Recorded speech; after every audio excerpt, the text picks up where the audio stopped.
சின்ன மருமகள்ல அடுத்த நடக்க போகுதுன்னு வாங்க பார்க்கலாம். ராஜாங்கம் சேதுவையும் தமிழையும் வீட்டுக்கு கூட்டிட்டு வராரு. வீட்டுல இருக்கிற எல்லாரும் சந்தோஷமா வராங்க. ஈஸ்வரி பார்த்தா வாயடைச்சு பேயறைஞ்ச மாதிரி பாத்துக்கிட்டு இருக்கு.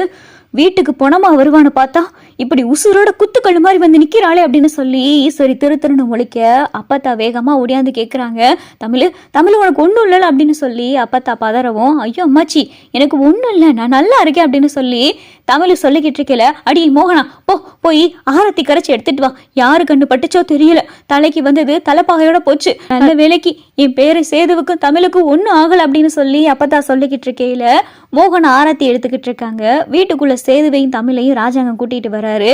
என்ன நடந்திருக்கும் தெரியலையே அப்படின்னு சொல்லி ஈஸ்வரி பதறிக்கிட்டு இருக்கு. அப்பதான் அப்பத்தாவும் மோகனாவும் கேட்குறாங்க, ஐயா ராசாங்கம் என்னையா நடந்துச்சு அப்படின்னு சொல்லி அப்பத்தா கேட்கையில, ஆத்தா ஒன்றும் வருத்தப்பட வேண்டாம், அந்த களவாணி பயலுகளை போலீஸ்ல பிடிச்சு கொடுத்தாச்சு, அவங்க என்ன ஏதுன்னு இன்னும் இன்ஸ்பெக்டர் 1 மணி நேரத்துல விசாரிச்சு எனக்கு தகவல் சொல்றேன்னு சொல்லியிருக்காரு. யாரு சேதுவையும் தமிழை இந்த மாதிரி பண்ண சொன்னா கண்டிப்பா அந்த களவாணி பயல்களுக்கு பின்னாடி யாரோ இருக்காங்க. ஏன்னா தமிழும் சேதுவும் போற சரியான நேரம் தெரிஞ்சுதான் தமிழையும் சேதுவையும் இந்த மாதிரி கடத்திருக்காங்க. சேதுவை அடிச்சு போட்டு போனவங்க அவங்களுக்கு தேவை வேலைன்னா வேலை மட்டுமே எடுத்துட்டு போயிருக்கணும். ஆனா தமிழையும் சேர்த்து கடத்திட்டு போயிருக்காங்கன்னா இதுக்கு பின்னாடி என்னவோ இருக்கு. நான் ஐஜிட்ட பேசியிருக்கேன், ஐஜி இன்னும் 1 மணி நேரத்துல எனக்கு போன் பண்றேன்னு சொல்லியிருக்காரு. இந்த கடத்தலுக்கு பின்னாடி யாரு இருக்கான்னு மட்டும் தெரியட்டும், அவங்க உசுறு என் கையில் அப்படின்னு சொல்லி ராஜாங்க பார்த்தா கொந்தளிக்கிறாரு. ஈஸ்வரி பார்த்தா வயிற்றுல நெருப்ப கட்டிக்கிட்டு இருக்கு. ஐயோ இந்த ஆண்டிச்சாமி வேற என் பேரை உடலி வச்சா என்ன ஆகுறது அப்படின்னு சொல்லி ஈஸ்வரி பார்த்தா கதிகலங்கி போய் நிற்கிது. இதை பார்த்தா சாவித்திரி கவனிச்சிருது.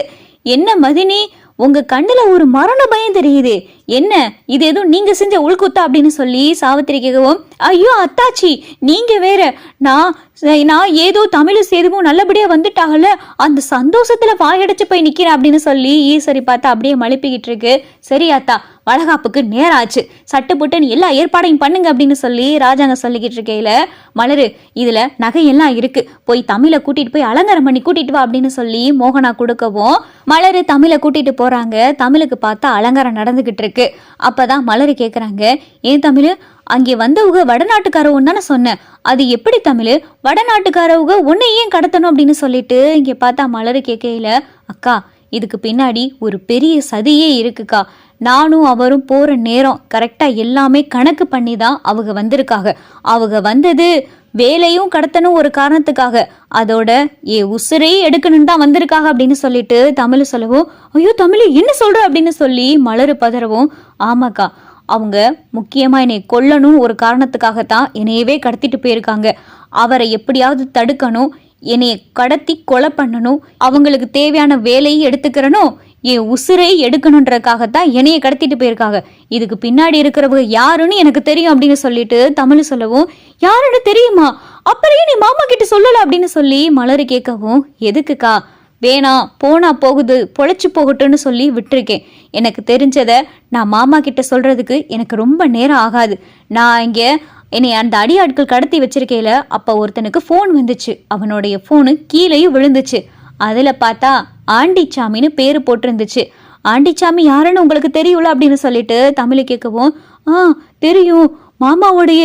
பங்காளி அவங்களுடைய தங்கராஜோடைய மகன் தானே அப்படின்னு சொல்லிட்டு மலரு சொல்லவும், ஆமாக்கா ஆண்டிச்சாமி தான் என்னைய கடத்தினது, மாமா இந்த மாதிரி வேலை கோயிலுக்கு சாத்த போறான்ற விஷயமும் தெரிஞ்சிருக்கு, வேலையும் கடத்தணும் ஒரு நோக்கம், அதே மாதிரி என் உசுரையும் எடுக்கணும்னு ஆண்டிச்சாமிக்கு யாரோ சொல்லியிருக்காங்க, அதுவும் இந்த வீட்டில் இருக்கிறவங்களே சொல்லியிருக்காங்க அப்படின்னு சொல்லி தமிழ் சொல்லவும், என்ன தமிழ் இம்பட்டு விஷயம் தெரிஞ்சிருக்கு, இதை மாமா கிட்ட ஒத்த வார்த்தை நீ சொல்லியிருக்கலாமே அப்படின்னு சொல்லி மலரு சொல்லவும், எதுக்குக்கா நான் அப்படி சொன்னேன்னா இந்த குடும்பம் ஒரு பெரளையத்தையே பார்க்கும், அதெல்லாம் வேணான்றதுக்காகத்தான் நான் எதையும் சொல்லலை, இன்னைக்கு வேற வளகாப்பு, இந்த வளகாப்பு நேரத்தில் எதுவும் தெரியக்கூடாதுன்னு பார்க்குறேன் அப்படின்னு சொல்லி தமிழ் பார்த்தா எல்லாத்தையும் மூடி மறைச்சிடறாங்க.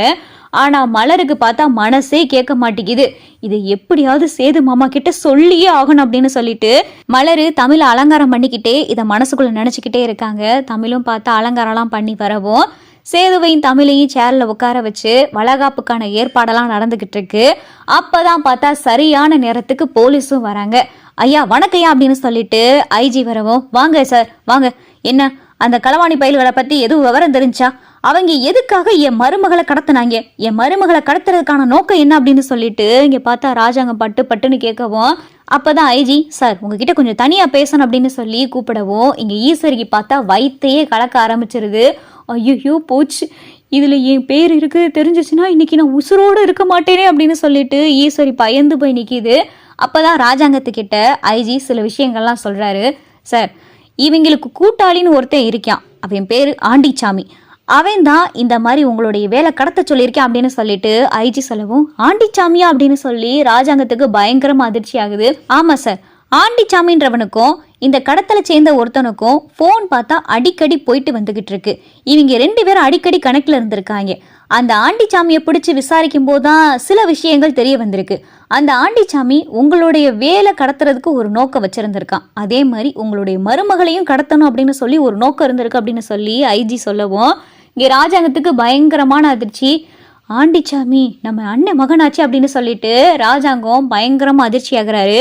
சரி சார், என் மருமகளை கடத்துறதுக்கான நோக்கம் என்ன? என் மருமகளுக்கும் அவனுக்கும் எந்த விதமான முன் விரோதமோ பகையோ இருக்கிற மாதிரி எனக்கு தெரியல அப்படின்னு சொல்லி ராஜாங்க சொல்லிக்கிட்டு இருக்கேல, அவனுக்கே இன்னொருத்தவங்க சொல்லி தான் உங்க மருமகளை கடத்திருக்காங்க சார். உங்க மருமகளுடைய உசுரை எடுக்கணும்னு சொல்லி அவங்கிட்ட யாரோ டீல் பேசியிருக்காங்க. அவங்க சொன்ன டீலுக்கு இணங்க தான் இந்த ஆண்டிச்சாமி வேலையும் கடத்தியிருக்கான், உங்க மருமகளையும் சேர்த்து கடத்தியிருக்கான். உங்க மருமகளுடைய உசுரை எடுத்துறதுக்காக திட்டம் போட்டிருக்கான். ஆனா நீங்க சரியான நேரத்துக்கு போய் உங்களுடைய மருமகளை காப்பாத்திருக்கீங்க அப்படின்னு சொல்லி ஐஜி சொல்லவும் ராஜாங்கத்துக்கு பயங்கரமான கோவம் வருது. ஏன் மருமகளுடைய உசுரை எடுக்க சொல்லி அவனுக்கு யாரு சொல்லியிருப்பா அப்படின்னு சொல்லிட்டு ராஜாங்கம் பயங்கரமா கோபப்படுறாரு. சரி சார், அந்த ஆண்டிச்சாமியை நீங்க என்ன பண்ணுவீங்களோ ஏது பண்ணுவீங்களோ தெரியாது. அந்த ஆண்டிச்சாமிக்கு யாரு என் மருமகளை கடத்த சொன்னது, என் மருமகளை கொலை பண்ண சொல்லி அவனுக்கு யாரு டீல் பேசணுன்ற விஷயம் இன்னும் எனக்கு 1 மணி நேரத்துக்குள்ள தெரிஞ்சே ஆகணும் அப்படின்னு சொல்லிட்டு ராஜாங்கம் சொல்லிட்டு இங்க வந்துடுறாரு. ராஜாங்கம் கண்ணுல பார்த்தா கோவம் அவ்வளவு தெரியுது. இந்த விஷயத்த இப்பயே சொல்லிட வேண்டியதான் அப்படின்னு சொல்லி மலரு பார்த்தா, மாமா உங்ககிட்ட ஒரு முக்கியமான விஷயம் சொல்லணும் அப்படின்னு சொல்லி மலரு சொல்லவும், என்னம்மா அப்படின்னு சொல்லி ராஜாங்கமும் சேதுவும் கேட்கவும், இல்ல மாமா, இந்த வீட்டுல இருக்கிறவங்க தான் தமிழ்ச்செல்வியை கொல்லணும் அப்படின்னு சொல்லி முயற்சி பண்ணியிருக்காங்க அப்படின்னு சொல்லி மலரு சொல்லவும் சேது பார்த்தா கொந்தளிச்சு போறாரு. ராஜாங்கத்துக்கு பார்த்தா அதை விட பயங்கரமான அதிர்ச்சி. இப்ப இன்ஸ்பெக்டர் ஆண்டிச்சாமியை வச்சு தானே சொன்னாரு. ஆண்டிச்சாமிக்கு அப்ப இந்த வீட்டுல இருக்கிற யாரோ ஒருத்தவங்க தான் தகவல் கொடுத்துருக்கணும் அப்படின்னு சொல்லிட்டு ராஜாங்கத்துக்கு பார்த்தா உறுதி ஆயிருது. என்ன மலரு சொல்ற அப்படின்னு சொல்லி ராஜாங்கம் பார்த்தா புருவத்தெல்லாம் ஒசத்தவும் ஈஸ்வரிக்கு பார்த்தா கதி கலங்கி போயிருது. வேணாங்கா அப்படின்னு சொல்லி தமிழ் சொல்லவும், நீ சும்மா இரு தமிழ், உன் நல்ல மனசுக்கு நீ இப்படி எல்லாத்தையும் விட்டு விட்டு கொடுத்துதான் உன் உசிரியை எடுக்க பார்த்திருக்காங்க அப்படின்னு சொல்லிட்டு மலர் சொல்லவும், அக்கா இந்த வீட்டுல இருக்கிறவங்க எனக்கே தெரியுமே, நீங்க ஏன் சொல்லிக்கிட்டு இருக்கீங்க அப்படின்னு சொல்லிட்டு தமிழ் சொல்லவும், இந்த வீட்டுல இருக்கிறவங்க யார் அப்படின்னு சொல்லிட்டு ராஜாங்கம் கேட்க ஈஸ்வரி பார்த்தா கண்ணு மூலிய வச்சு முழிச்சு பார்த்துக்கிட்டு இருக்கு. ஐயோ போச்சு, இன்னைக்கு நம்ம சிக்கணும் அப்படின்னு சொல்லி ஈஸ்வரி பயந்து போய் பார்த்துக்கிட்டு இருக்கு. மாமா வேணாம் மாமா, விட்டுருங்க மாமா அப்படின்னு சொல்லிட்டு தமிழ் சொல்லவும், ஏ பாரு தமிழ், என் மேல சத்தியம் பண்ணி சொல்லு, இந்த வீட்டுல இருக்கிறவங்க யாரு உசுரை எடுக்க பார்த்தா அப்படின்னு சொல்லி ராஜாங்க மிரட்டி கேட்கவும், அப்பதான் பார்த்தா ஈஸ்வரி கையில வச்சிருக்கிற தட்டை டம்முன்னு கீழே போட ஈஸ்வரி தான் பயந்து நடுங்கவும் வீட்டுல இருக்கிற எல்லாருக்கும் தெரிஞ்சு போயிருது. ஈஸ்வரி தான் அந்த சதி வேலையை பார்த்துருக்கு அப்படின்னு சொல்லிட்டு எல்லாரும் பார்த்தா ஈஸ்வரியை திரும்பி பார்க்க ஈஸ்வரி கதிகலங்கி போய் நிக்குது.